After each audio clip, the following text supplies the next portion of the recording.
prediktor, gitu ya. Nah, kita sudah belajar itu kan 4 macam uji min multivariat ya. Nah, dari 4 macam uji min multivariat tersebut, mana yang termasuk metode interdependence dan mana yang termasuk metode dependence? Kan pertama itu uji min multivariat pada satu populasi, kemudian uji min multivariat 2 populasi dependen. Kemudian yang ketiga uji min multivariat 2 populasi independen. Yang keempat uji min multivariat minimum 2 populasi independen. Ada 4. 1, 2, 3, 4. Yang nomor berapa yang masuk interdependence?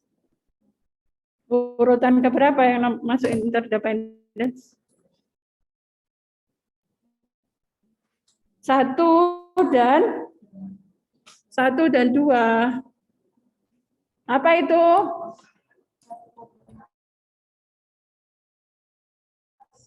Satu populasi dan dependen.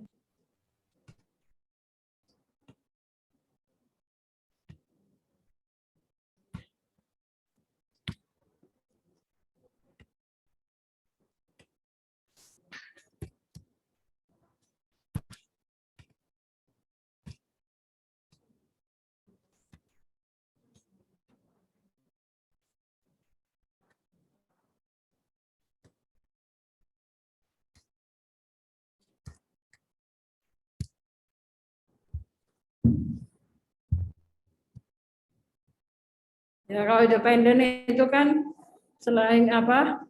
Jadi uji min multivariat itu selain interdependen juga sebagai metode dependence ya, pada uji min multivariat 2 populasi independen dan uji min multivariat minimum 2 populasi independen. Ya, keempatnya ini matrik kovarian populasinya tidak diketahui.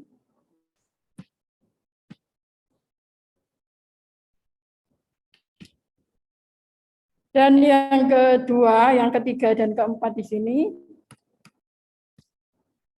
ini matrik kovarian populasinya adalah homogen.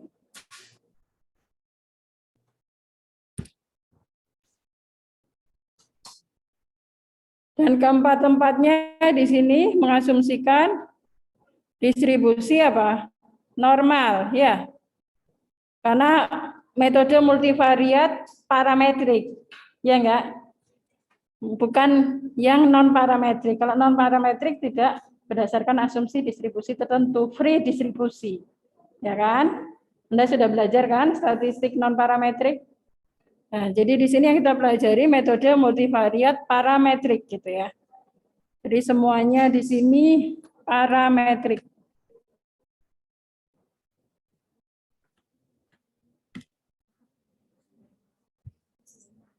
Nah, ini ada asumsi distribusi normal multivariat. Kemudian apa lagi?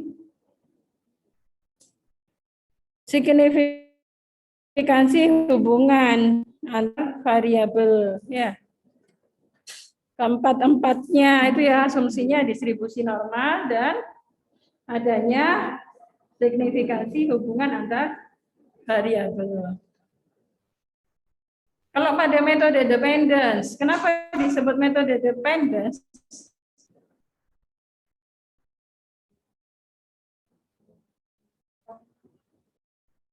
Karena terdapat respon dan prediktor.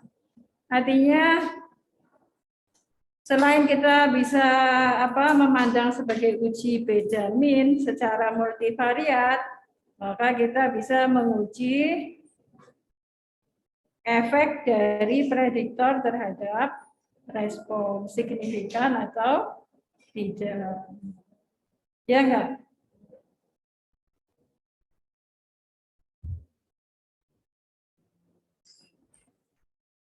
Pada satu populasi dan 2 populasi dependen, data yang digunakan jenis datanya apa?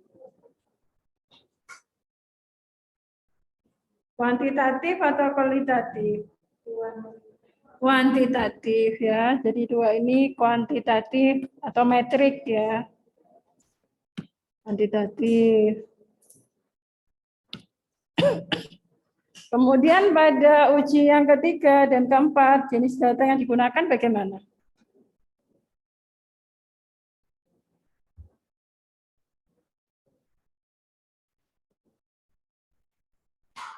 Metode dependence, berarti ada respon, ada prediktor. Responnya apa datanya?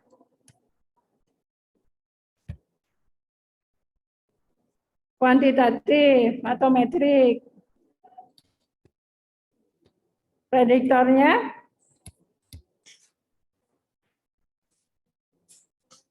populasi itu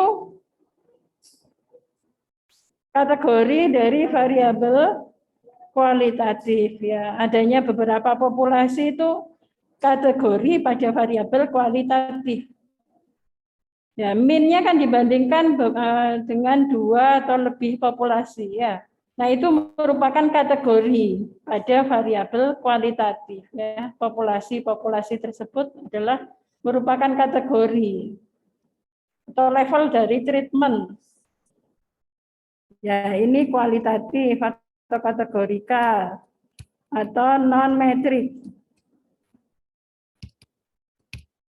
Jadi seperti kelas paralel, gimana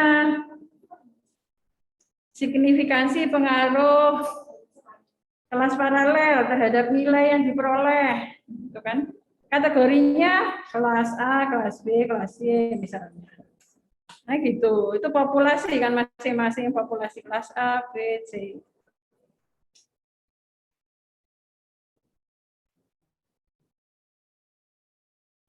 Pemahaman jenis data ini, jadi kenapa dulu dikenalkan di awal Anda belajar metode statistik? Ya, karena penting melekat ya pada penerapan metode statistik ya. Jadi metode statistik itu tepat diterapkan salah satunya apabila memperhatikan jenis data yang sesuai ya terkait metode statistik tersebut. Jadi pemahaman tentang jenis data itu tetap kita pahami terus gitu. Nanti kita belajar metode statistik apapun juga harus paham itu metode tersebut sesuai untuk jenis data yang bagaimana gitu. Ya. Oke. Nah, sekarang masuk pada metode pengelompokan variabel. Jadi beralih ya dari uji min. Nah, sekarang metodenya ke metode mengelompokkan. Yang dikelompokkan adalah variabel. Nah, bukan observasi, tapi variabel. Jadi sering dikatakan sebagai metode reduksi dimensi ya. Metode pengelompokan variabel ini dikatakan juga sebagai metode reduksi dimensi.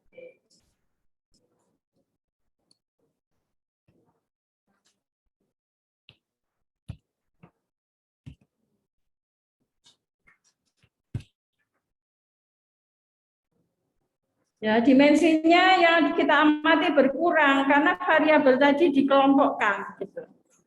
Dalam variabel baru. Apakah sebelumnya sudah pernah belajar terkait PCA? Pernah, ya. Pada kelas apa? Analisis regresi. Ya, berarti ya kita sedikit banyak mengulangi di sini, ya.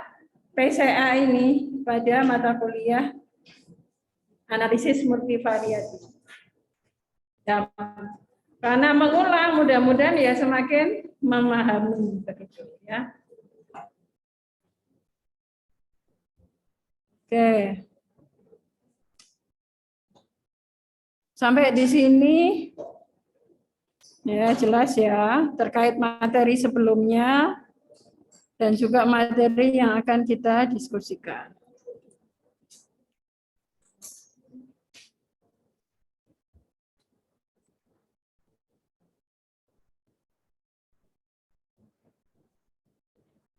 Nah, ini ya seperti dikatakan di sini sebagai reduksi dimensi gitu ya.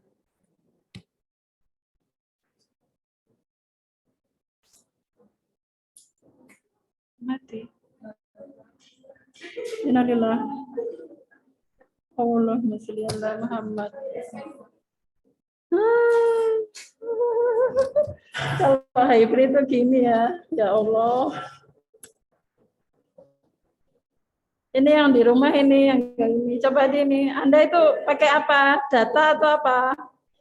Pakai wifi. Diberitahu temannya ya, listrik mati gitu. Ya, pakai ini enggak? Ini jurusan punya genset apa bisa enggak? Sebentar ya.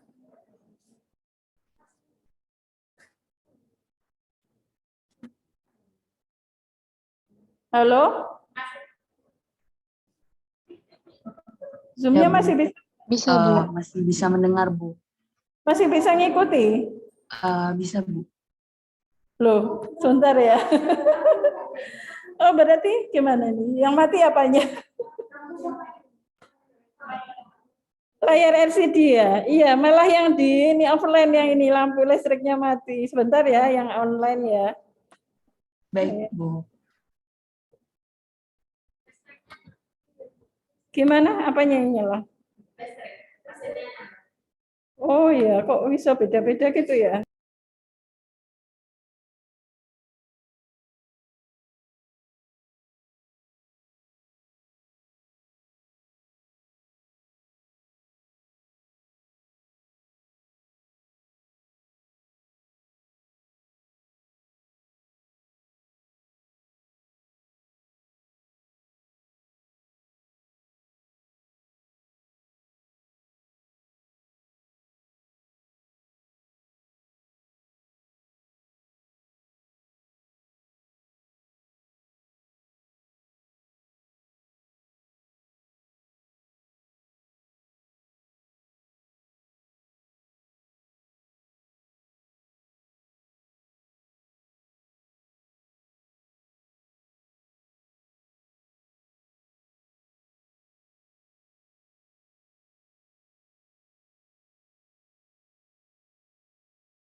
Oke, kita mulai lagi ya.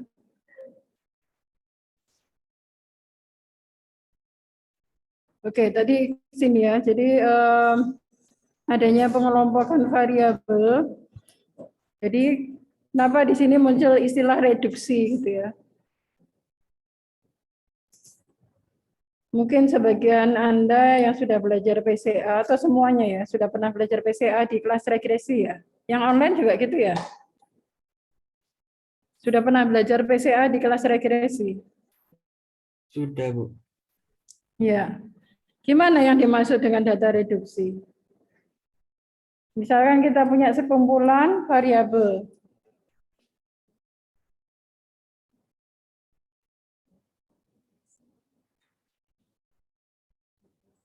Misalkan X1, X2, data whole itu ya di buku Draper. Ya, saya coba ini ya, kita sama-sama mengingat kembali yang di buku materi PCA yang di buku Draper. Misalkan ada 4 variabel. Yang dikatakan reduksi ini bagaimana?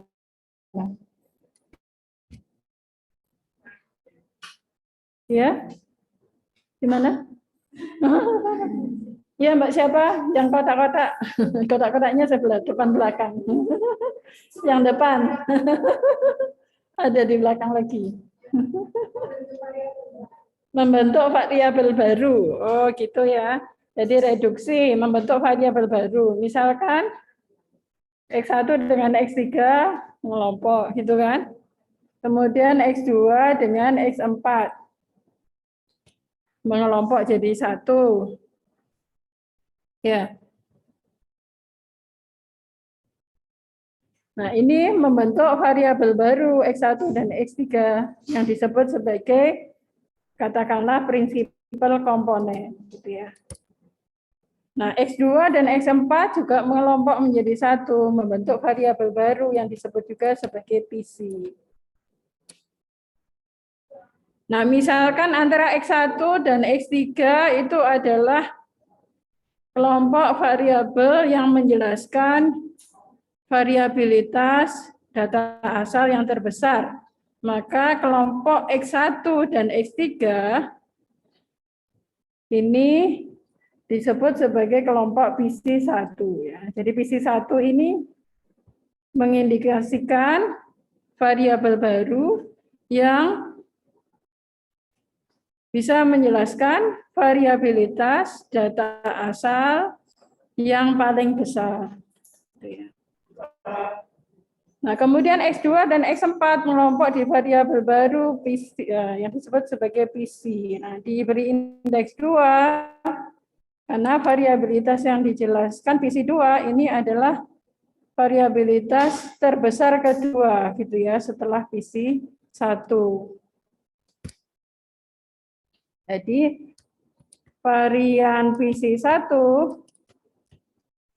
ini lebih besar dari varian PC2 gitu.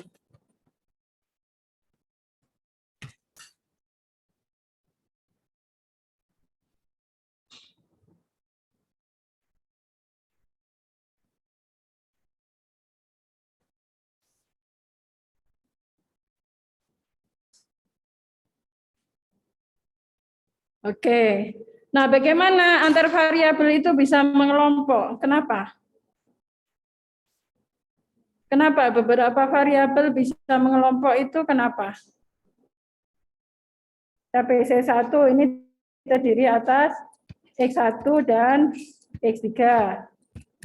PC2 terdiri atas X2 dan X4 misalkan. Kenapa X1 tidak dengan X2 atau dengan X4 misalkan? Kenapa X3 tidak dengan X2 dan X4 atau sebaliknya? Alasannya kenapa? Beberapa variabel mengelompok satu itu alasannya apa?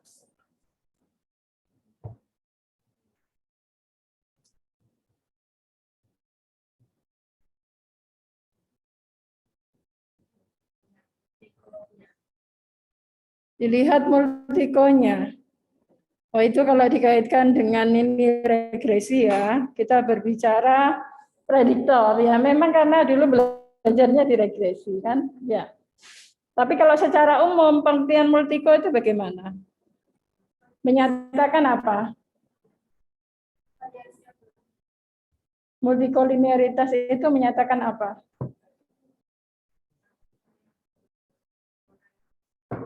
Ya, antar variabel itu berkorelasi tinggi dibandingkan dengan variabel yang lain. Ya, jadi kalau variabel yang punya korelasi tinggi itu akan mengelompok menjadi satu, ya, daripada variabel yang korelasinya lebih rendah. Ya, jadi variabel yang dalam satu kelompok itu punya karakteristik yang mirip. Sementara variabel antar kelompok mempunyai karakteristik yang tidak mirip. Nah, biasanya disebut sebagai variabel yang mengelompok dalam satu kelompok itu sifatnya adalah homogen gitu ya. Mirip itu diwakili oleh kata homogen gitu ya. Variansinya homogen ya.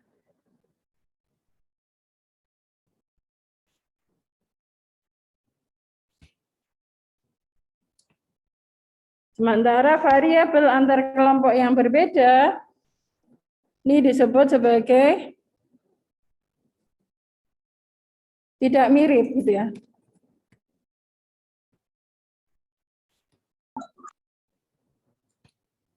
Atau heterogen ya, antar kelompok itu sifatnya heterogen ya. Ya, naturalnya Anda kan mungkin semuanya ya berteman, tapi pasti ada teman yang lebih dekat. Nah, itu mungkin punya kesamaan ya. Kesamaannya apa? Mungkin kesamaannya samaan hobi ya, kesamaan minat gitu ya, dan seterusnya gitu ya. Sementara antar teman yang tidak begitu dekat itu lebih punya perbedaan, lebih heterogen gitu ya. Oke. Itu intinya ya, konsep umumnya terkait PCA. Jadi secara umum kita bisa nyatakan di sini, jika kita punya vektor random, ya kan namanya berangkat dari definisi analisis multivariat, kita punya variabel random yang lebih dari satu, yang dicakup dalam vektor random, gitu ya. X1, di mana elemen di dalamnya adalah variabel random X1, X2 sampai dengan XP. Kan? Nah, dari vektor random itu ya mempunyai ya, karakteristik, biasanya diwakili oleh ukuran pemusatan dan penyebaran gitu ya. Jadi vektor random, ya, misalkan kita punya vektor random X. Nah, X ini distribusinya normal multivariat.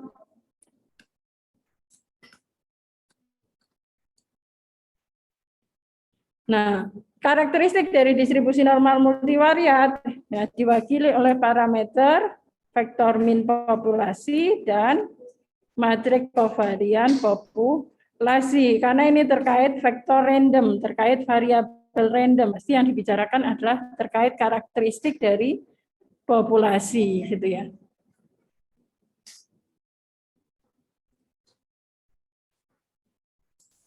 Oke. Jadi berangkat dari vektor random ini, vektor random X,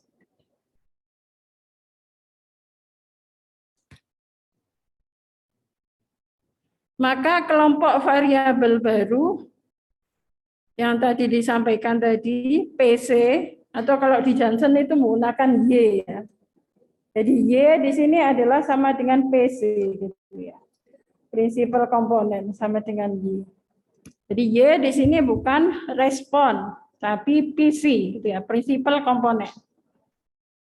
Nah, karena PCA tadi metode interdependence bukan metode dependence ya.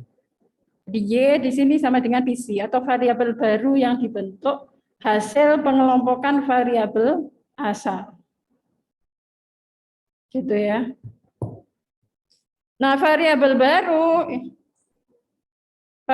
baru ini ada sebanyak P ya. Ada sejumlah P variabel baru yang dibentuk ya sesuai dengan banyaknya variabel asal. Ya, jadi variabel baru yang dibentuk itu bisa sebanyak variabel asal yaitu sebanyak P.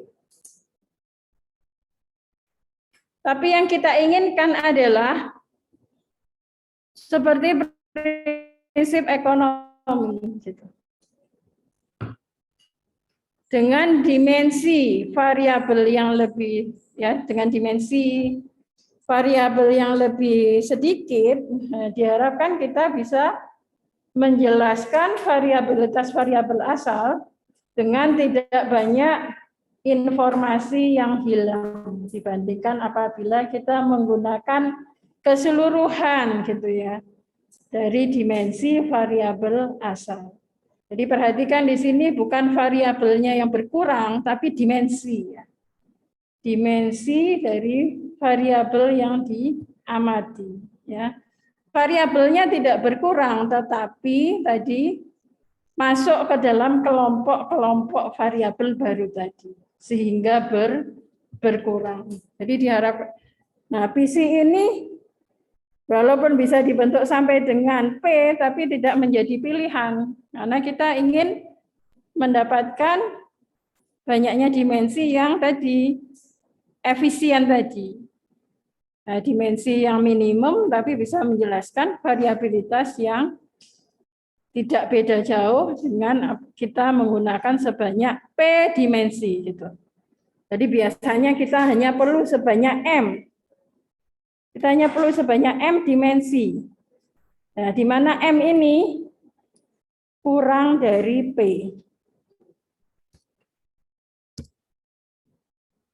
Karena apa? Tadi sudah variabel asal tadi masuk ke dalam kelompok-kelompok. Sehingga M kurang dari P. Ya enggak?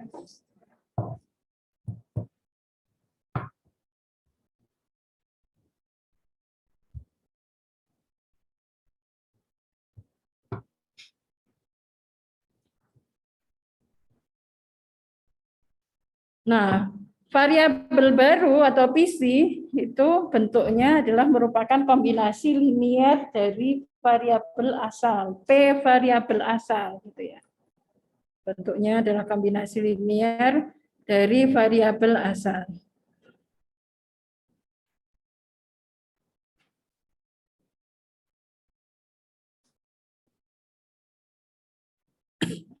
Di mana kita dapat ya dari PC ini diharapkan dapat menjelaskan sebesar-besarnya variabilitas dari data asal. Jadi sesuai dengan indeksnya tadi ya varian Y1 atau PC1 adalah sama dengan lambda 1. Varian PC2 sama dengan lambda 2 gitu ya. Sehingga lambda 1 bisa bersama dengan lambda 2 dan seterusnya. Gitu ya.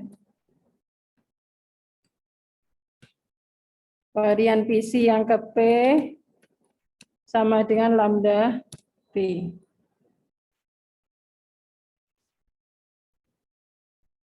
Diharapkan bisa menjelaskan variabilitas variabel asal sebesar-besarnya. Jadi lambda 1 lebih dari lambda 2 lebih dari sampai dengan lambda P. Gitu ya. Dan antar PC itu adalah independen atau tidak saling berhubungan. Karena apa?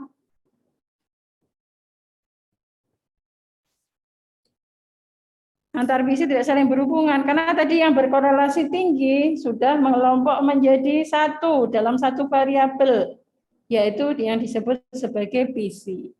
Sehingga kalau terbentuk dua PC, misalkan M sama dengan 2 tadi, dari P sama dengan 4 tadi, X1 sampai dengan X4, kemudian terbentuk dua variabel baru gitu ya. Kita tentukan dua variabel baru. Maka kita punya PC1 dan PC2 kan. Ya, di mana varian PC1 itu lebih besar dari atau sama dengan varian PC2.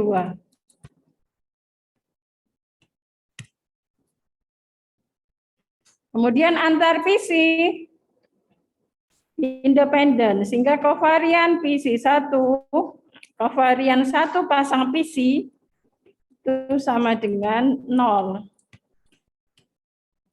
Kenapa saling independen? Ya tadi kan, variabel yang tadi X1 ke belakang tadi, nah ini sudah mengelompok menjadi dalam satu kelompok yang berkorelasi tinggi, sehingga antar PC adalah independen. Gitu ya. Artinya kovarian PC1 dan PC2 adalah independen.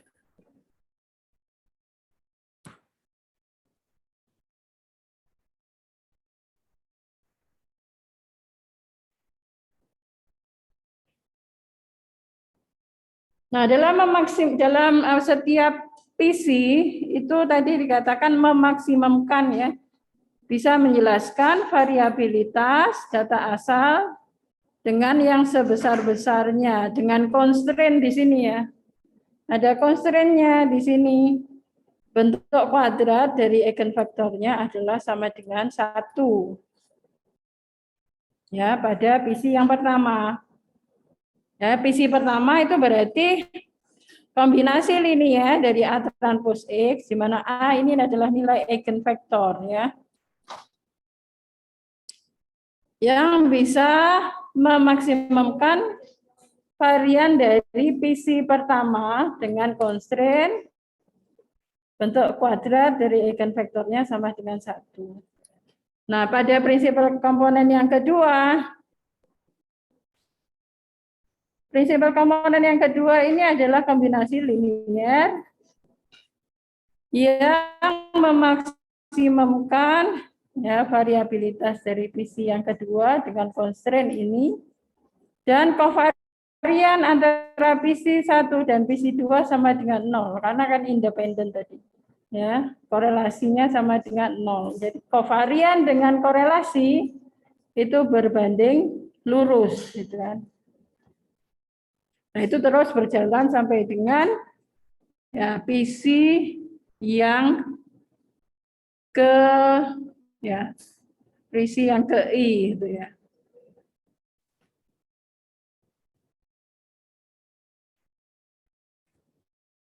Oke. Itu secara umumnya. Nah, sekarang masuk pada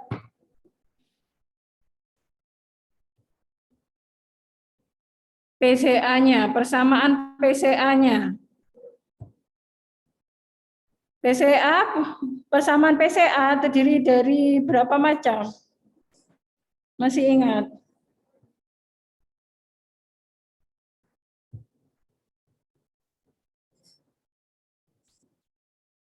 Dua macam ya.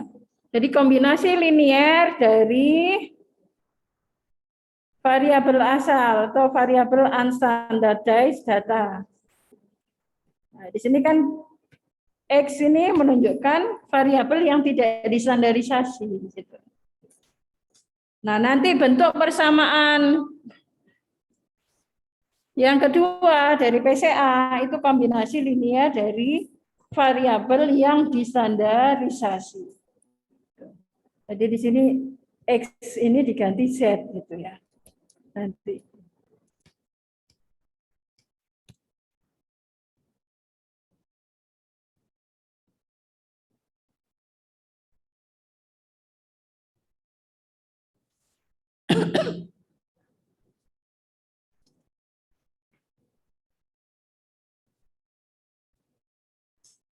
Nah, ini adalah kelengkapan dari persamaan PC ya.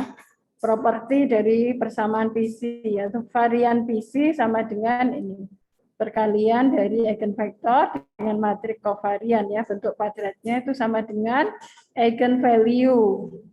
Kemudian kovarian antar PC yang berbeda itu adalah sama dengan 0 atau bisa dinyatakan perkalian bentuk kuadrat dari eigenvektor dengan matrik kovarian.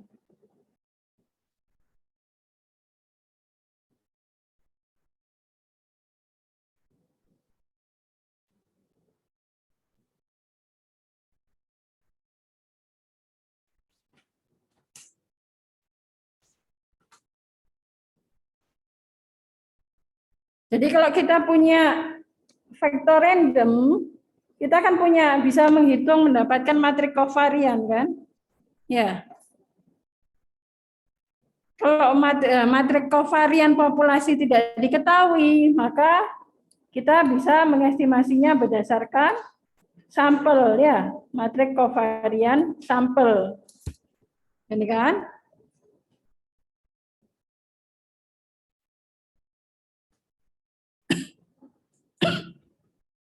Nah, berdasarkan matrik kovarians itu kita bisa menghitung eigenvalue, kemudian dari eigenvalue kita mendapatkan eigenvektor itu. Jadi misalkan ini matrik kovarian populasinya diketahui ya. Misalkan sehingga eigenvalue-nya dari mana? Determinan dari selisih matrik kovarian dengan lambda kalikan matrik identitas. Ini determinannya. Nanti kan kita dapat ini nilai eigenvalue-nya. Di mana di sini lambda 1, nah di sini.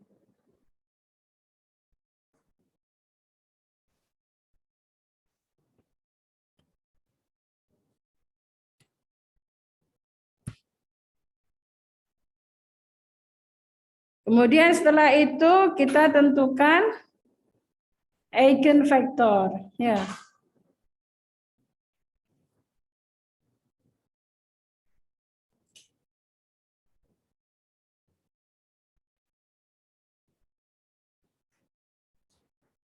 Bagaimana mendapatkan eigenvektornya?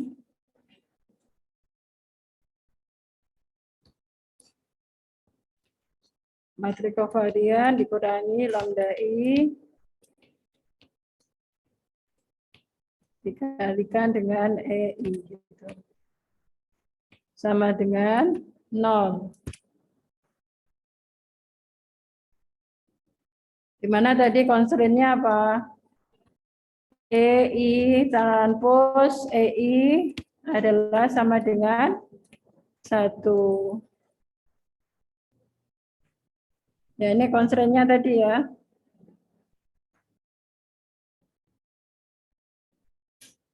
Untuk PC yang pertama.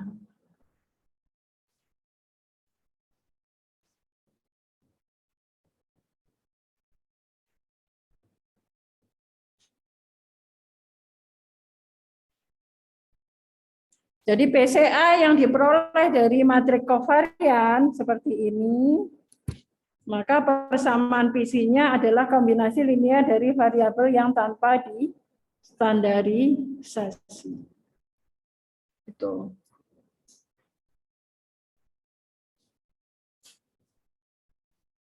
Oke.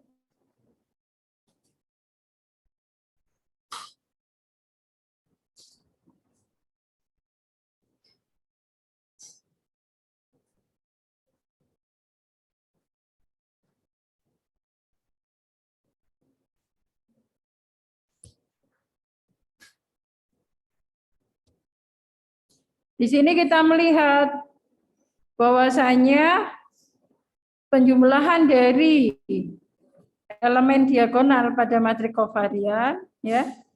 Matrik kovarian itu kan Elemen diagonalnya apa? Varian gitu ya. Sampai dengan lambda PT. Nah, ini trace ya. Trace dari matriks kovarian atau jumlahan dari varian Xi itu sama dengan jumlahan dari P eigenvalue. Jadi di sini menunjukkan eigenvalue itu ya, menjelaskan variabilitas gitu ya, menjelaskan varians karena sama saja dengan varians gitu.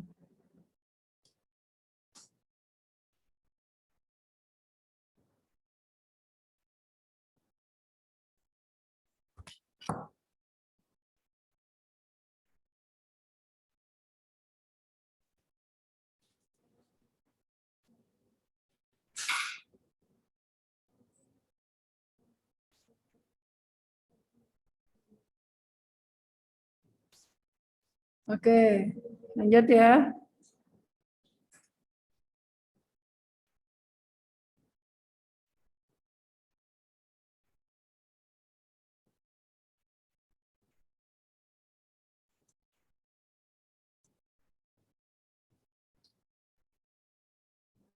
Nah, di sini ditunjukkan. Nah, ini kita punya matriks kovarian. Punya matriks kovarian. Dari matriks kovarian ini kita punya eigenvalue ini. Tadi dari determinan ini.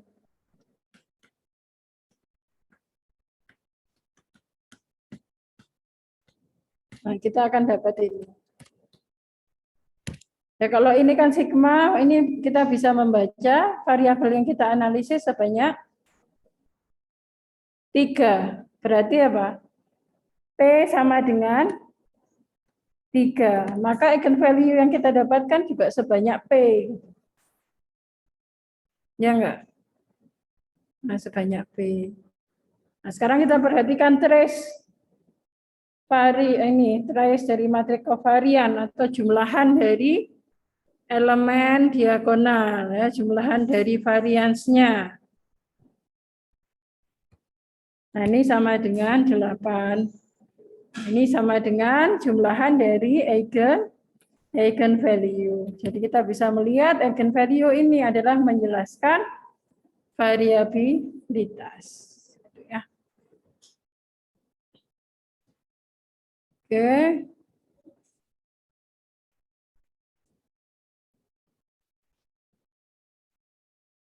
Nah, ini dituliskan kembali, eigenvalue itu menjelaskan variabilitas.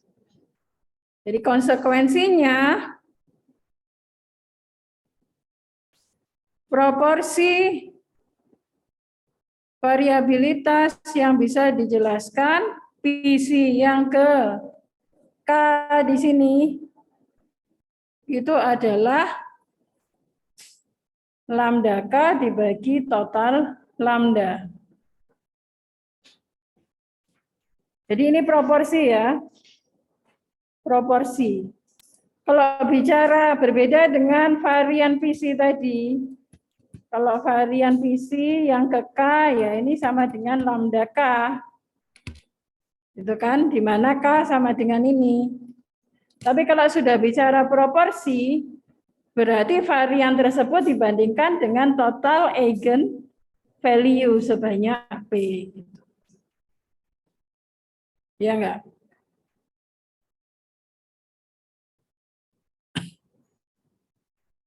Jadi ini adalah proporsi variabilitas yang dijelaskan oleh setiap PC.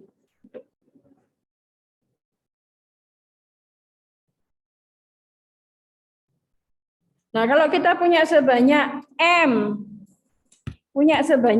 PC,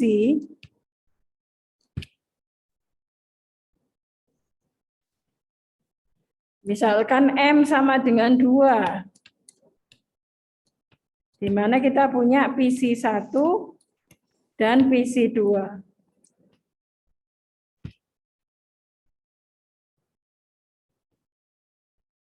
Berapa varian PC masing-masing?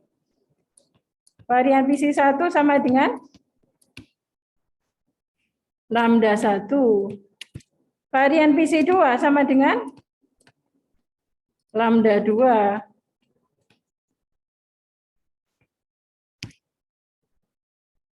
Berapa proporsi variabilitas yang bisa dijelaskan oleh masing-masing PC?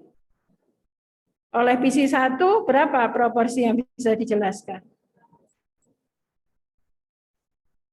Ya.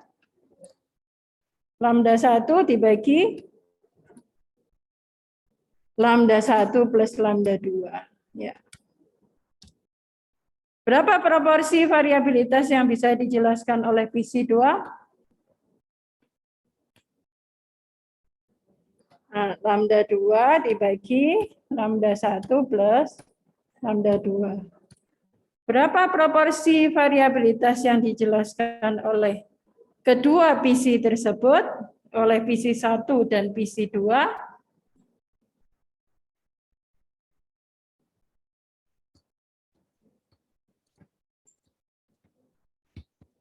Berapa proporsinya?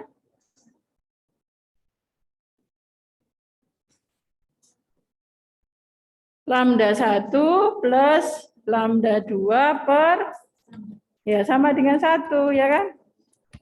Karena tadi variabel yang kita amati cuma 2. Gitu ya.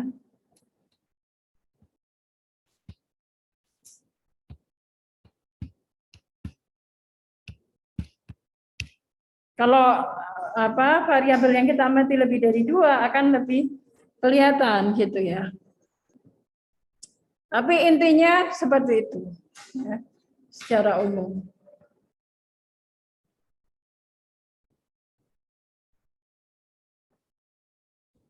Oke.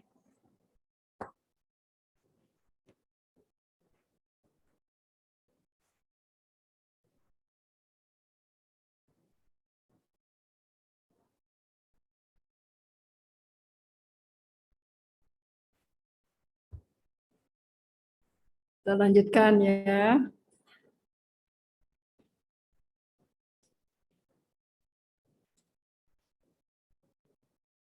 Nah, sekarang bagaimana menentukan banyaknya prinsipal komponen yang kita tentukan? Ini sama saja bagaimana kita menentukan M tadi. Sedemikian hingga efisien tadi. Di mana M ini adalah yang dikehendaki kurang dari P.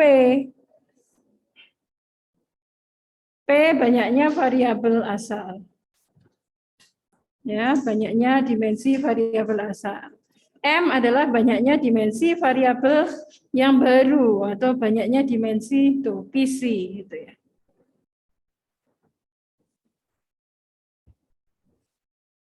Yang diinginkan adalah jadi M itu adalah banyaknya PC di mana bisa menjelaskan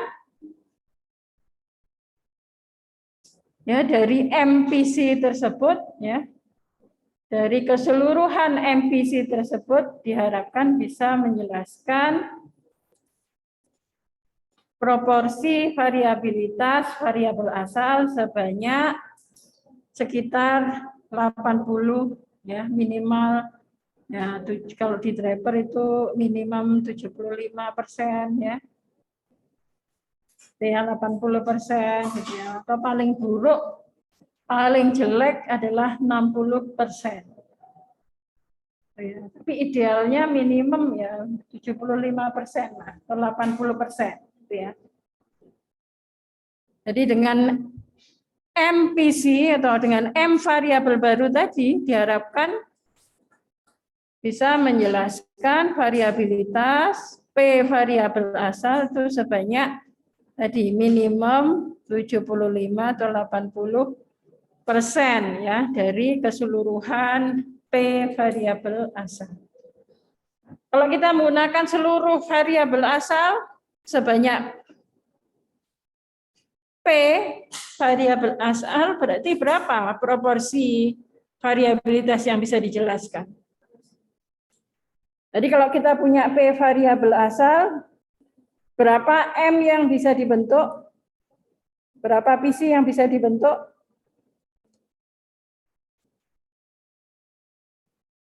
sebanyak P kan? Yang bisa dibentuk loh ya. Bukan yang kita tentukan, yang dikehendaki ya, yang dikehendaki. Kalau yang dikehendaki kan ini M itu kurang dari P. Kita mencari berdasarkan prinsip efisiensi atau parsimoni kalau di statistik ya, M kurang dari P. Yang dikehendaki ini. Ya seperti di depan tadi. Kita bisa membentuk PC sebanyak P, ya, sebanyak variabel asal. Tapi kita tidak mau itu. Kita tidak mau menggunakan sebanyak ini ya, P PC ya, sebanyak P ini ya, sesuai dengan variabel asal. Tapi berdasarkan ini ya, prinsip efisiensi yang kita kehendaki itu sebanyak M yang kurang dari P, gitu. Bukan M yang sama dengan P. Kalau bahasa statistiknya itu prinsip parsimoni, kalau bahasa ekonominya itu efisien, gitu ya.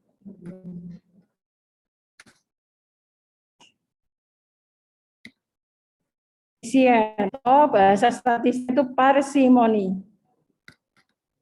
Dengan sesuatu yang minimum, maka kita akan bisa menjelaskan secara optimum, gitu. Parsimoni.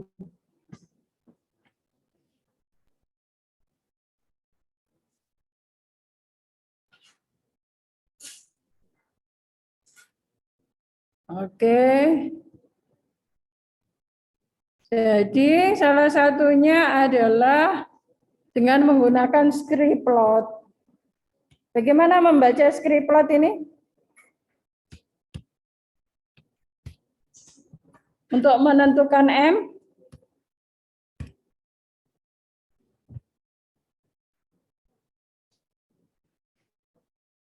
bagaimana menggambar scriptplot? Sumbu vertikalnya itu apa?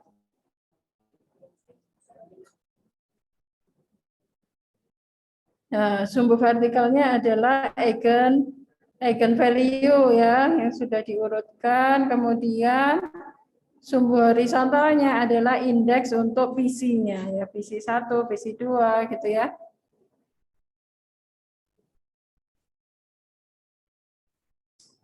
Bagaimana menentukan M-nya?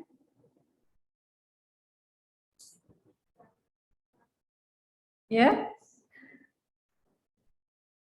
Namanya siapa, Mbak? Supaya kenal juga sedikit-sedikit ya. Ya? Wardah.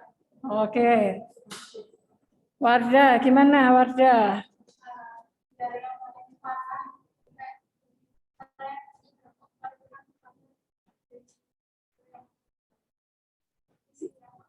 Oh, 3 ke 4 ya. Jadi kita memandangnya begini. Tadi kan lambda tadi menjelaskan apa? Ya, kata lainnya itu sinonimnya. Lambda itu eigenvalue gitu ya. Lambda itu adalah varian PC gitu kan. Varian PC ya, PC yang ke I misalkan. I itu 1, 2 sampai dengan M gitu ya. Atau sampai dengan bisa di sini sampai P gitu kan yang terbentuk. Nah, M itu di sini. Jadi kita memilih M di mana dia bisa menjelaskan variabilitas yang optimum. Nah, kalau di sini sudah melihat sudah mulai stabil ya, tidak terlalu banyak kontribusinya lagi atau variabilitas yang bisa dijelaskan di sini kan sudah mulai konstan ya. Jadi kontribusi dari PC yang keempat, yang kelima, dan keenam ini sudah tidak signifikan dalam menjelaskan variabilitas data asal. Sehingga kita cukup mengambil ini ya sebelum konvergen ini, sebelum konstan, yaitu PC yang ketiga sekitar ini. Itu kira-kira seperti itu ya kriterianya.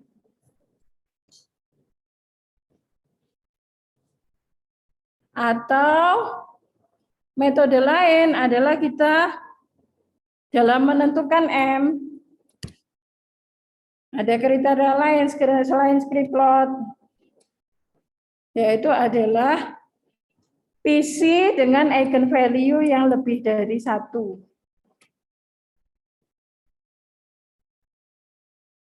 Jadi varian PC yang lebih dari 1 itu kita pilih, ya.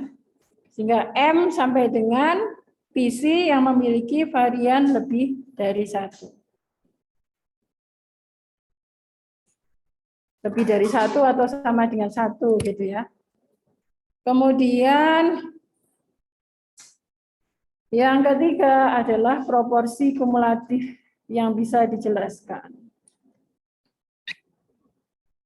Proporsi kumulatif dari MPC. Ya seperti tadi dijelaskan. Kalau misalkan sampai 2, berapa yang dijelaskan gitu ya. Nah, itu yang dikehendaki adalah tadi minimum atau idealnya itu lebih dari 75%. Atau paling buruk itu lebih dari sama dengan 60%.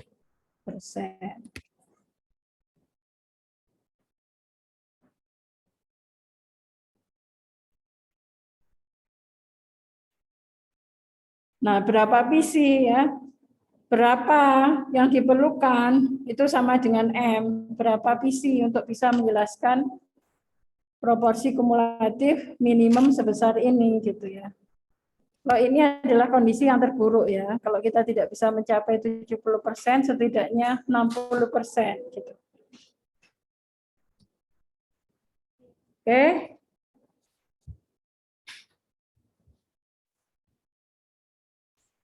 Kemudian sampai di sini jelas ya.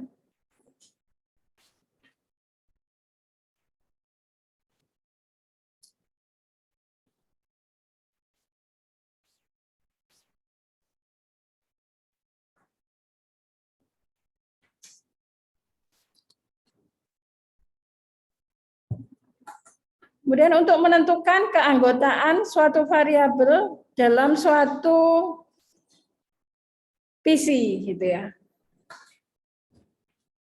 Jadi variabel asal itu akan melompok di PC yang mana gitu ya. Atau dengan kata lain itu adalah menunjukkan kepentingan ya tingkat kepentingan dari variabel tersebut dalam suatu PC. Ya.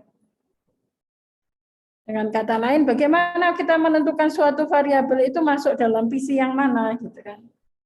Masuk dalam PC yang mana?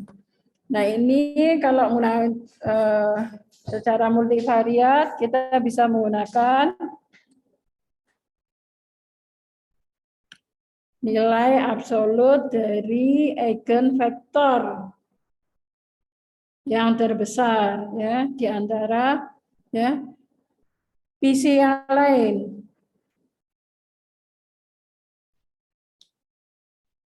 Jika suatu variabel itu nilai absolut dari eigenvektornya dalam suatu PC itu paling besar daripada PC yang lain, maka variabel tersebut sebagai anggota kelompok PC tersebut.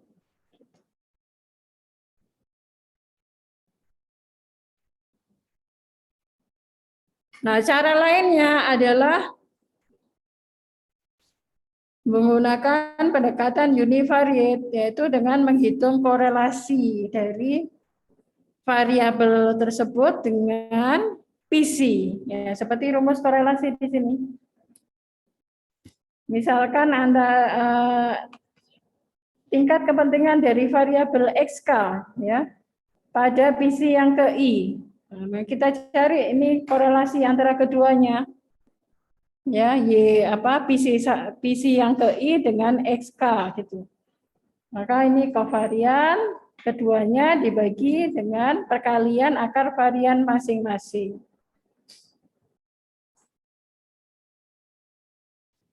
Varian YI sama dengan lambda I, ya kan?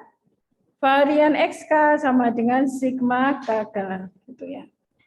Kemudian kovarian antara Y dengan XK itu adalah sama dengan lambda kali eigenvektor. Nah, sehingga di sini diperoleh korelasi antara PC yang ke I dengan X yang ke K adalah ini rumusnya.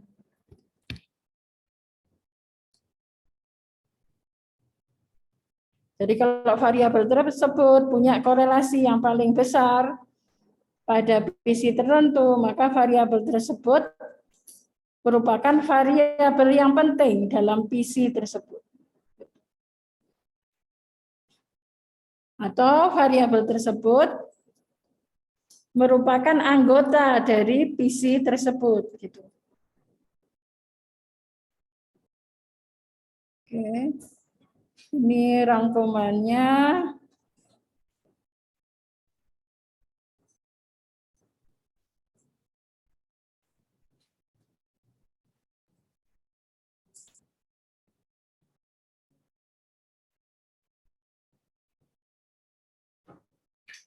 Oke, ini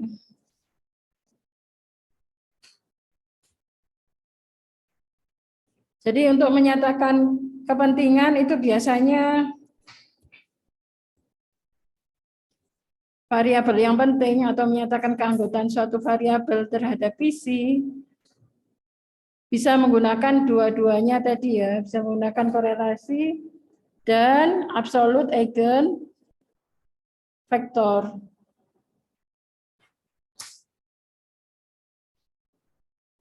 Tapi yang paling sering kita gunakan adalah nilai absolut dari eigenvektor untuk menunjukkan keanggotaan suatu variabel dalam PC yang mana gitu.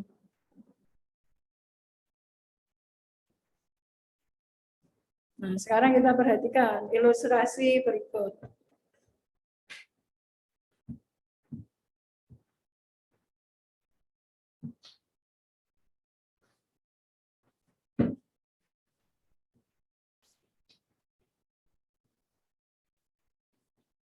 Kita diberikan vektor min dan metrik kovarian dari data hasil sensus. Kita perhatikan di sini data yang diukur atau diambil, yang kita analisis di sini adalah 5 variabel sosial ekonomi ya.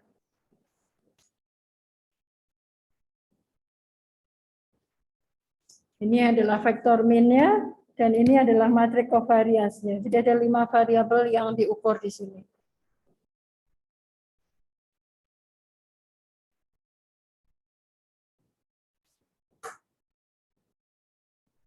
Oke. Jadi vektor min dan matrik kovarian diperoleh dari ini, dari data ini. Ada 5 variabel di sini. 61 data.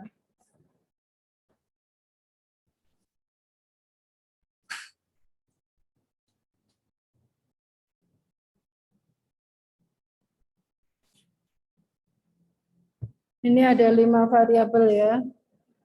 1, 2, 3, 4, 5. 1, 2, 3, 4, 5.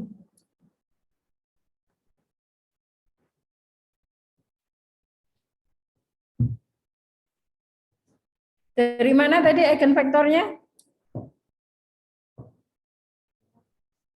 Dari eigenvalue yang diperoleh. Urutannya adalah mendapatkan eigenvalue, ya. Mendapatkan eigenvalue. Jadi sigma min lambda I sama dengan 0 gitu. Nah, untuk setiap lambda ini kita dapatkan eigenvektor.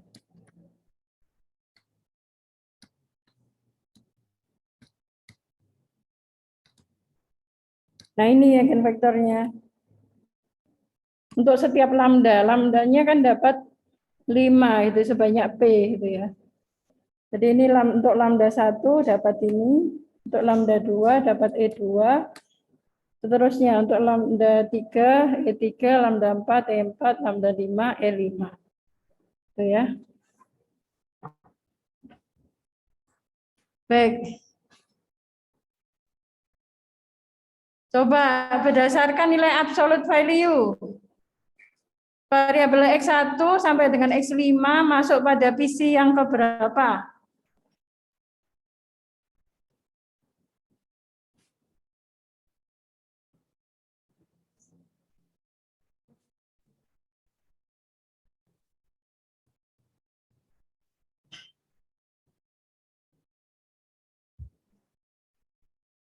Tadi kriterianya bagaimana menentukan keanggotaan variabel dalam satu PC?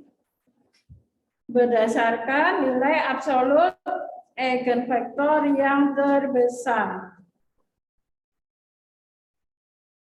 Jadi pada setiap variabel itu kita bandingkan nilai absolut eigenvektornya di antara keseluruhan PC yang terbentuk.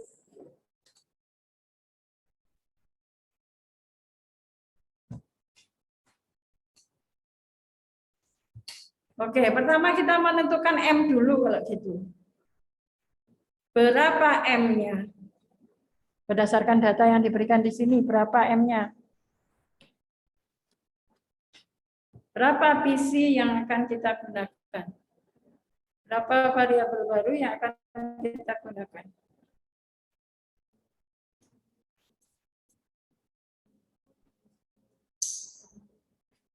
Anda mau menggunakan kriteria yang mana?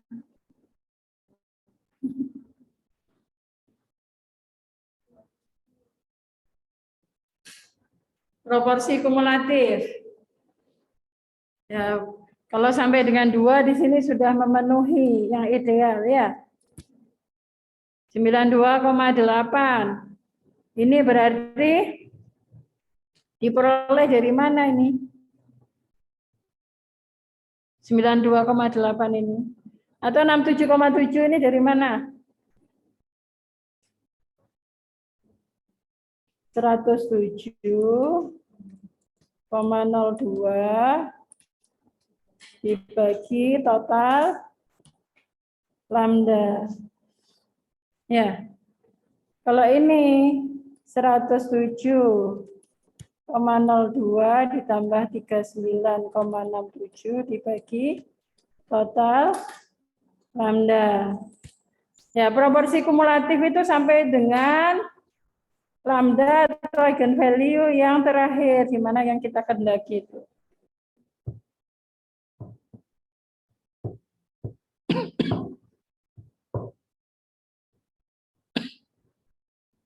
Oke, misalkan kita mengambil M sama dengan 2 gitu ya. M sama dengan 2. Berarti kita membatasi ini. Ini sampai di sini kan? Ya. Sampai dengan PC 2 gitu ya.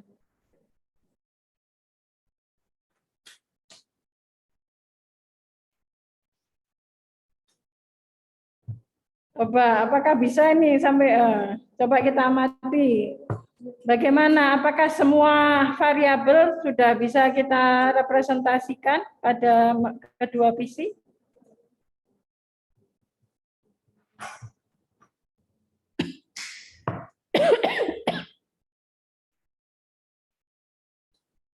Biasanya idealnya itu absolute eigenvector yang kita ini tuh di sekitar 0,5 gitu ya.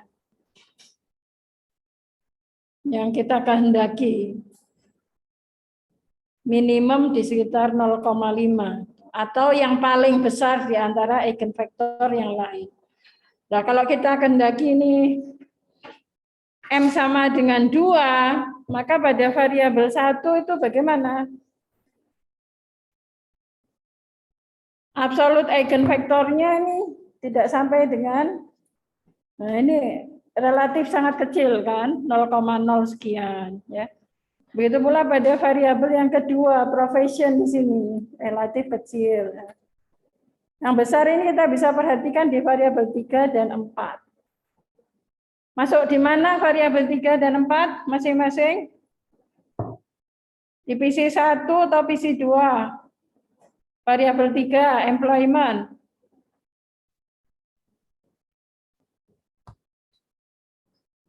Nilai absolut eigenvektor yang terbesar di antara PC 1 dan PC 2. Karena tadi sudah kita tentukan M sama dengan 2. Employment masuk di PC 1 atau PC 2?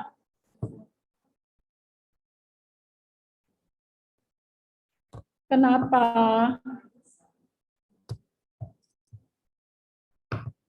Ini berapa ini absolute value-nya? Ini berapa absolute value-nya? Yang lebih besar berada di mana? Besar berada di PC 2. Employment masuk di PC 2. Begitu pula dengan korelasinya terhadap PC 2 juga lebih besar terhadap PC. Lebih besar ke PC 2 daripada ke PC 1 nilai absolut korelasinya, ya enggak? Jadi variabel ketiga masuk di sebagai anggota di PC 2. Kalau variabel keempat masuk di PC berapa? Nah, masuk di PC 1. Nah, variabel 5, nah itu relatif kecil nilai absolute value-nya. Berarti menentukan M sama dengan 2 tadi belum cukup gitu ya. Walaupun proporsi kumulatifnya sudah 92,8. Ya, jadi perlu mempertimbangkan seluruh variabel itu masuk dalam keanggotaan suatu PC. Jangan sampai dia tidak menjadi anggota di salah satu PC. Karena tadi nilai absolut eigenvektornya masih relatif rendah, gitu ya. Jadi kita masuk ke tadi kriteria di mana PC-nya eigenvalue-nya lebih dari atau sama dengan 1. Berarti M sama dengan berapa? M sama dengan berapa? M sama dengan 4. Jadi sampai dengan 4 sini yang kita pertimbangkan.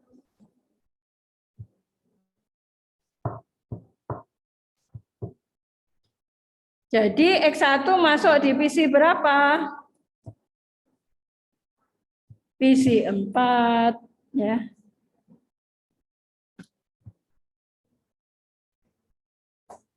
Kalau mengambil M2 ya ini tadi masuk ke sini. Tapi variabilitas yang dijelaskan ini ya relatif kecil gitu ya. PC 2.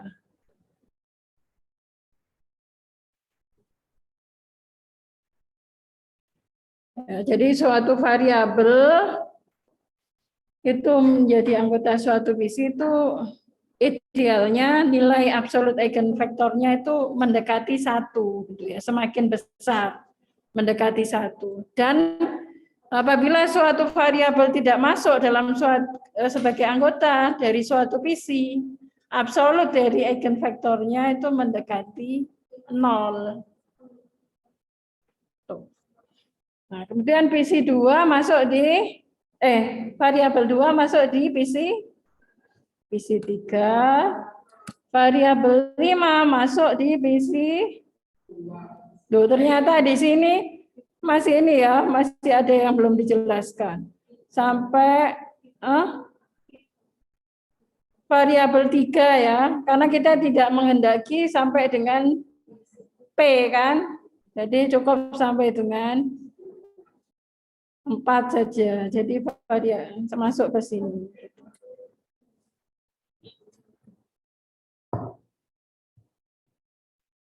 Walaupun nilai absolut vektornya tidak ideal gitu ya. Nah, gitu.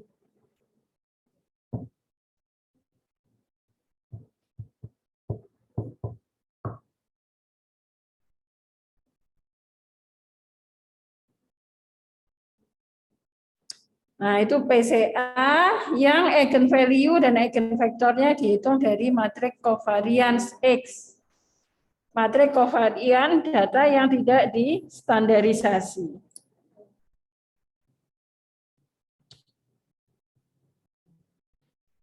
Jadi ini yaitu SX gitu ya.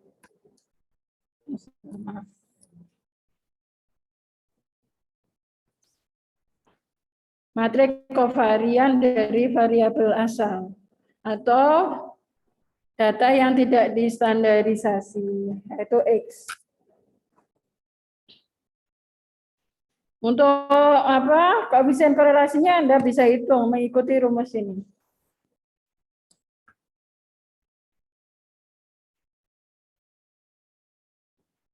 Ya. Jelas ya sampai di sini?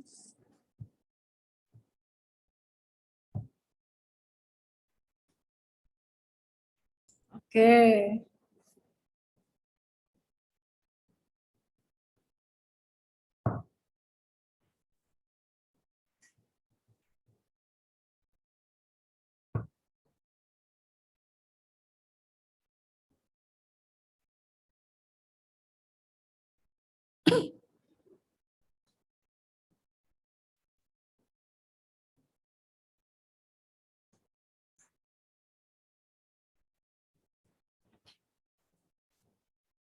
Nah, tadi terkait bahwasanya PC itu bisa menjelaskan variabilitas dengan sebesar-besarnya, yaitu sama dengan lambda, dan antar PC adalah independen, sehingga kovarian antar PC adalah sama dengan 0, bisa ditunjukkan dengan perkalian vektor matriks seperti ini.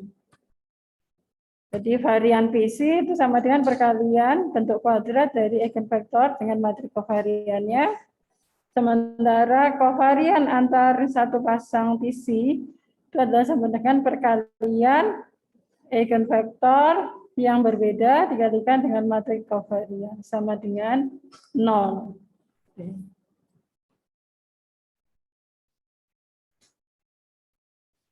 Jadi ini bisa dihitung dengan informasi yang diberikan di bawah ini. Varian PC1 akan sama dengan lambda 1. Nah, itu ditunjukkan dengan ini.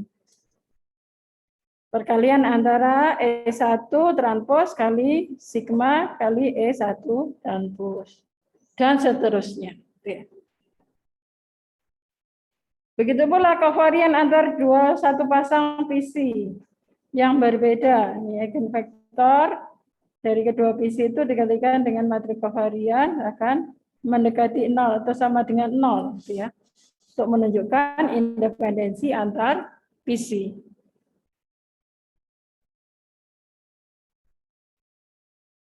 Jadi secara umum langkah-langkahnya tadi PCA itu seperti ini. Jadi yang pertama melakukan reduksi dimensi, kemudian yang tahap yang kedua adalah interpretasi.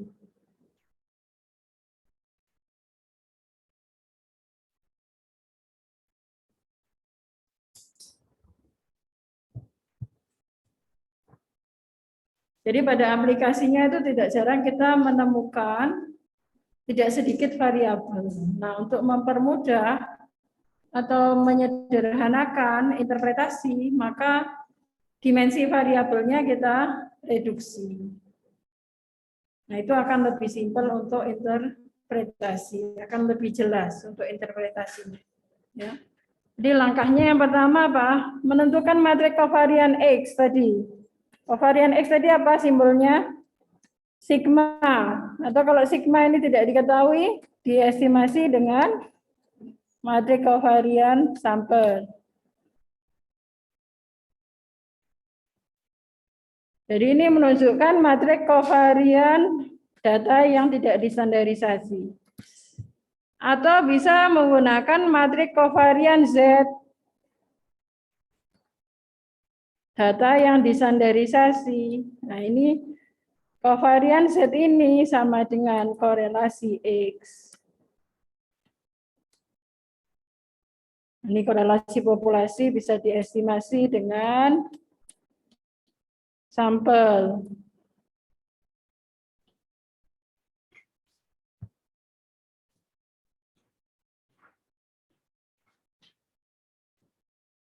Jadi sama-sama kovarian, tapi satunya kovarian data yang tidak distandarisasi, satunya kovarian data yang distandarisasi. Nah, kovarian data yang distandarisasi itu akan menghasilkan korelasi data yang tidak distandarisasi.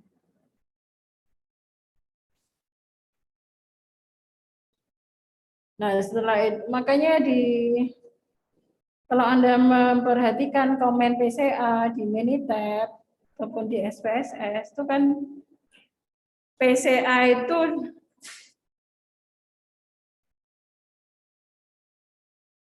bisa dilakukan berangkat dari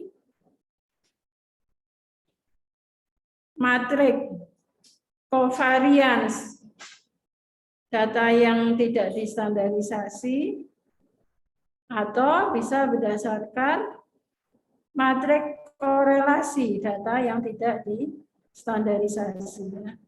Pilihannya ada dua itu, di Minitab atau di SPSS. Nah, defaultnya menggunakan matrik korelasi.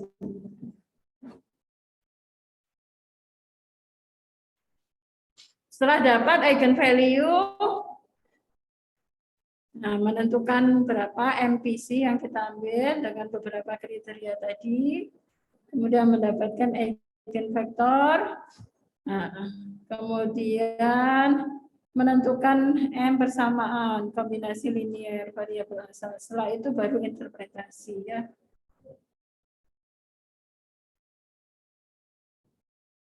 Ya, masalah keanggotaan gitu ya.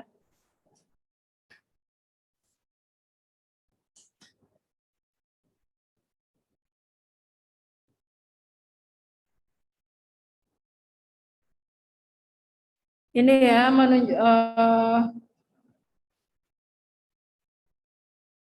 matrik data yang distandarisasi. Ya, semula kan kita punya matrik X. Nah, itu dikonversi ke matrik Z.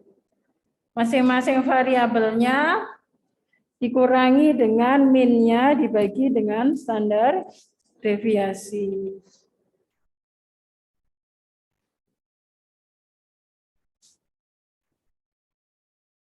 Nah, kita perhatikan di sini kenapa kovarian Z itu sama dengan matrik korelasi X.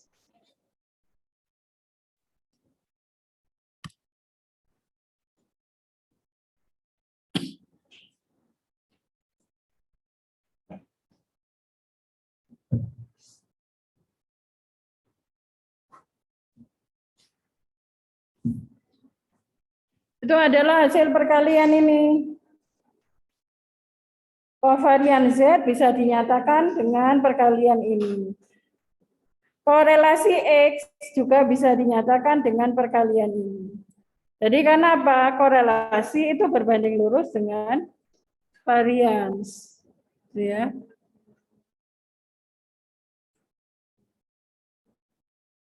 Oke.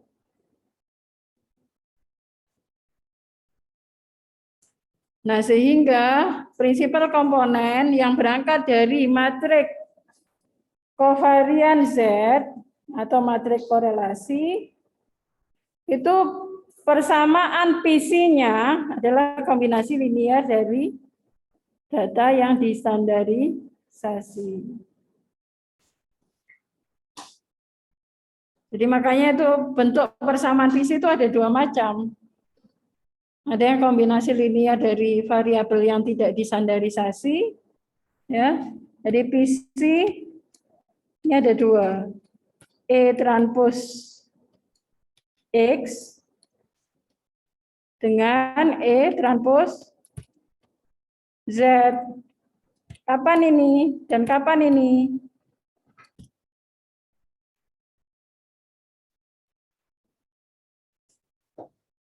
Yang pertama ini apabila lambda dan eigenvalue-nya dari matrik kovarian X. Kalau yang kedua ini apabila lambda dan eigenvektornya kita dapatkan dari kovarian Z. Atau Ini sama dengan korelasi X. Sehingga persamaan visinya dituliskan seperti ini. Kombinasi linear dari ini.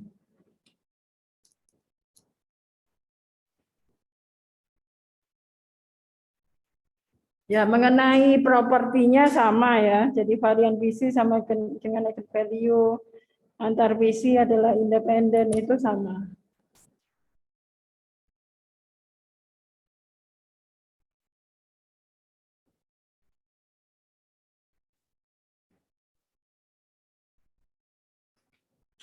Oke, kalau dari PCA yang tadi berangkat dari matriks kovarian X, tadi kan jumlahan dari variannya sama dengan jumlahan dari eigenvalue. Begitu pula di sini.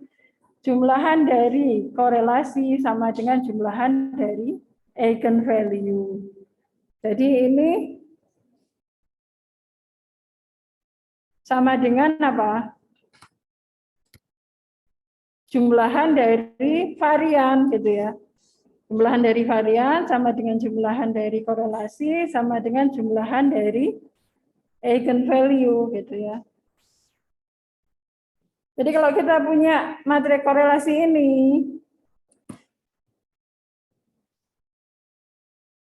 jumlahan dari elemen diagonalnya akan sama dengan P.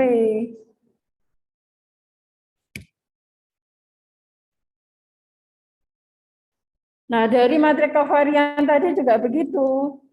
Trace dari matriks kovarian,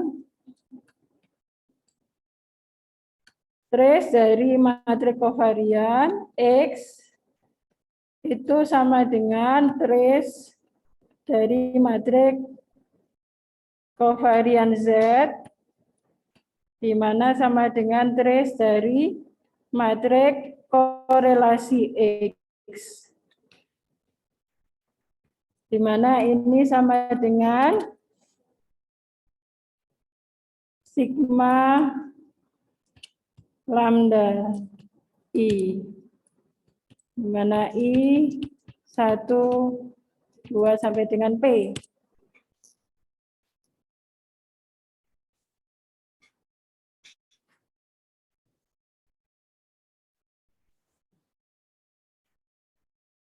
Gitu ya. Nah, sekarang bagaimana menentukan proporsi? Sama seperti tadi ya, proporsi dari setiap yang proporsi variabilitas yang dijelaskan oleh prinsipal komponen, rumusnya sama seperti ini. Cuman sekarang eigenvalue-nya itu didapatkan dari matriks korelasi X atau matriks kovarian Z gitu ya.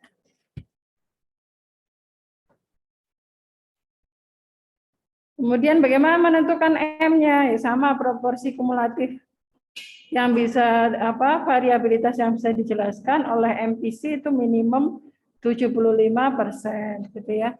Kita menggunakan script plot atau kriteria eigenvalue yang lebih besar atau sama dengan 1. Oke, sekarang kita perhatikan contoh.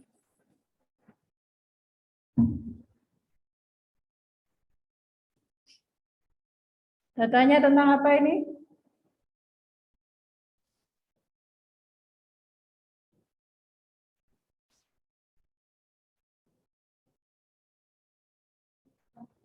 Saham ya, saham 5 perusahaan. JP Morgan, Citibank, Fargo, Shell, Exxon ya. Saham, berarti ada 5 variabel yang diperhatikan di sini. Ini gambaran struktur datanya. Kita punya 103 pengamatan. Harga saham ya. Weekly rate of return.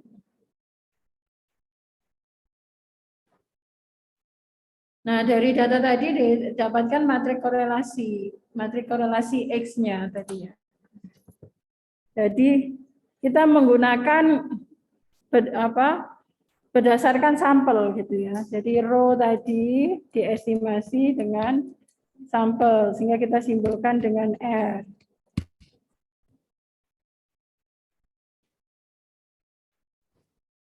Nah, ini sama dengan SZ, matriks kovarian Z. Atau dengan kata lain, SZ ini adalah estimasi dari sigma Z. Nah, gini kan.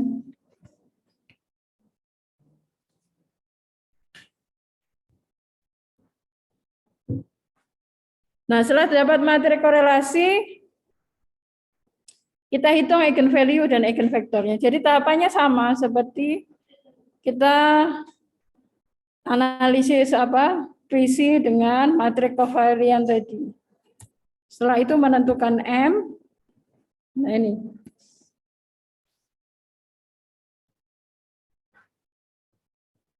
Jadi ini tadi Rx min lambda I di matriks identitas, determinannya sama dengan 0. Setelah dapat, kemudian kita cari eigenvektor.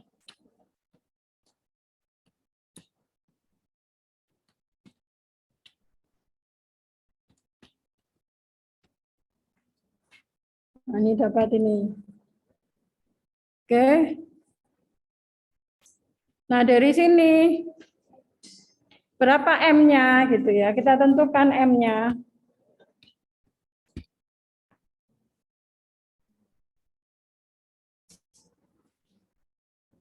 Berapa M yang kita tentukan?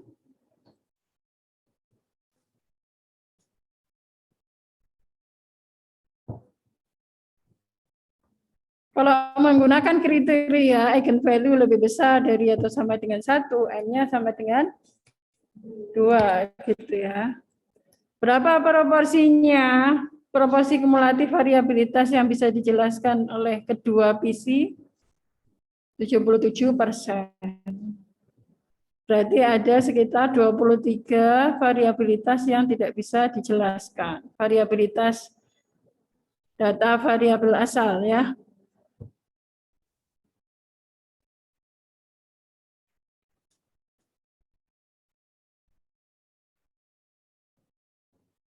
Oke, kalau kita anggap 2 PC ini cukup, ya maka kita bentuk persamaan ya PC-nya. PC 1 dan PC 2 gitu. Dengan koefisiennya adalah eigenvektor. Ya, ini kan PC 1 ini berkaitan dengan lambda 1. PC 2 berkaitan dengan lambda 2, yaitu varian dari masing-masing PC ya gitu.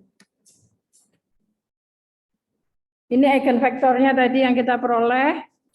Nah, ini sebagai koefisien pada kombinasi linear tersebut. Kenapa di sini kombinasi linear dari variabel Z?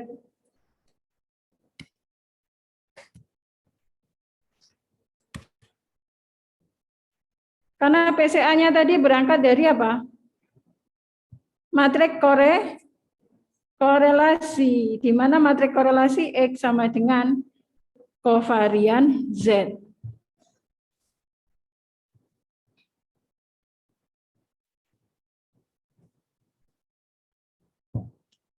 Oke, sekarang tentukan keanggotaan masing-masing variabel. Variabel pertama sampai dengan variabel kelima masuk divisi keberapa?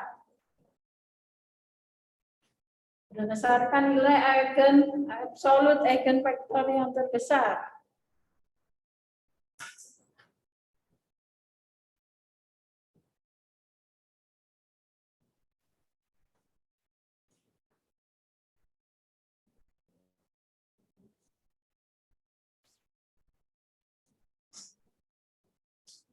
Tadi sudah absen belum? Belum ya? Absen dulu ya. Mohon maaf absen dulu ya.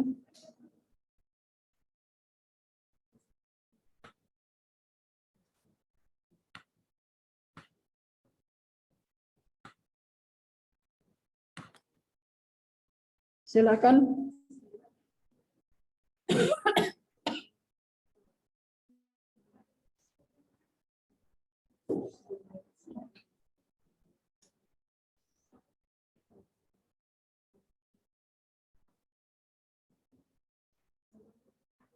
Yuk, kayak gitu. Ya, yang online bisa melihat ya 336-853. Bisa, Bu. Ya.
Sudah bisa?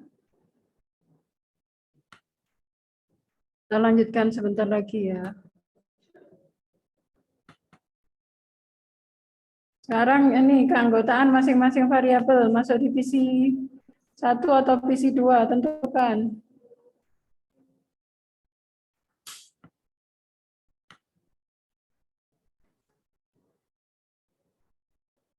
Variabel pertama masuk divisi 1 atau divisi 2? Divisi 1 ya. Oh,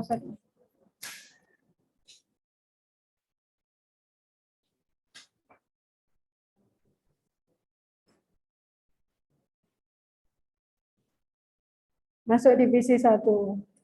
Variabel kedua masuk divisi 1. Variabel ketiga divisi 1. Variabel keempat 2. Variabel kelima ya, di sini menunjukkan nilai eigenvektornya itu walaupun tidak di 0,5, minimum 0,5, tapi di sini berada di sekitar 0,5 gitu ya. Oke. Nah, ini bisa kita validasi dengan matrik korelasinya. Kenapa variabel pertama, kedua, dan ketiga masuk divisi 1, variabel keempat dan kelima masuk divisi 2. Jadi karena apa? Punya korelasi yang lebih tinggi gitu kan, antara variabel yang keempat dan kelima. Nah, kita cek variabel keempat dan kelima, berapa korelasinya? variabel 4 dan kelima. Korelasinya berapa? Ya. 0,683. Bagaimana korelasi variabel keempat dan ke-1?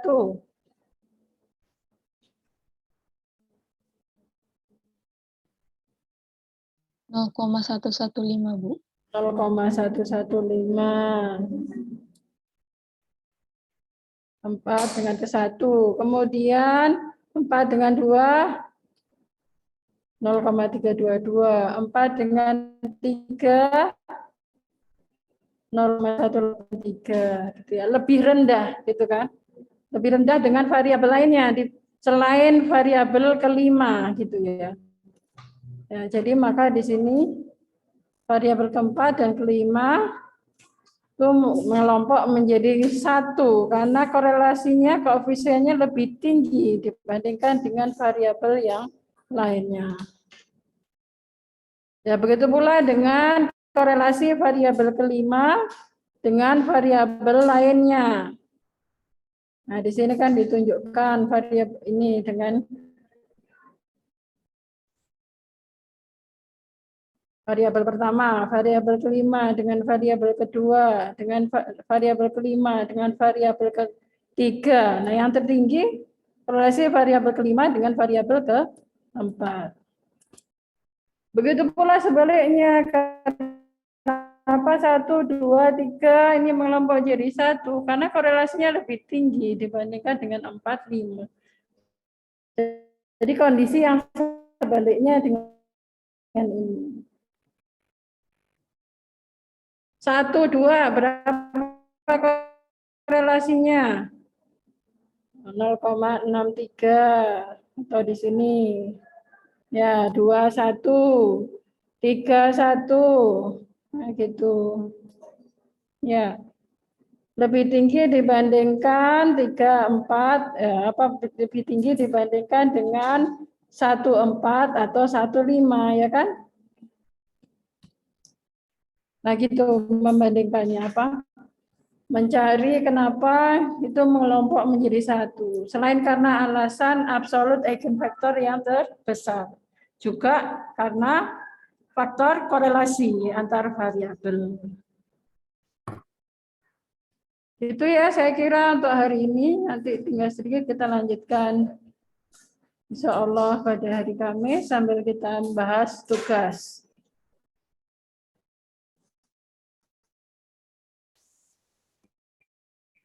Ada yang perlu diberikan? Selain ini ada kelas enggak? Enggak ada ya, istirahat ya. Langsung pulang. Yang offline. Ya, oke. Jika tidak ada, sementara itu ya. Kurang lebihnya mohon maaf. Jika kurang berkenan. Terima kasih perhatiannya. Alhamdulillah. Semoga sehat selalu. Assalamualaikum warahmatullahi wabarakatuh. Selamat siang, salam sejahtera untuk semuanya. Waalaikumsalam warahmatullahi wabarakatuh. Terima Terima kasih, kasih, Bu. Bu. Ya, sama-sama. Saya tutup ya.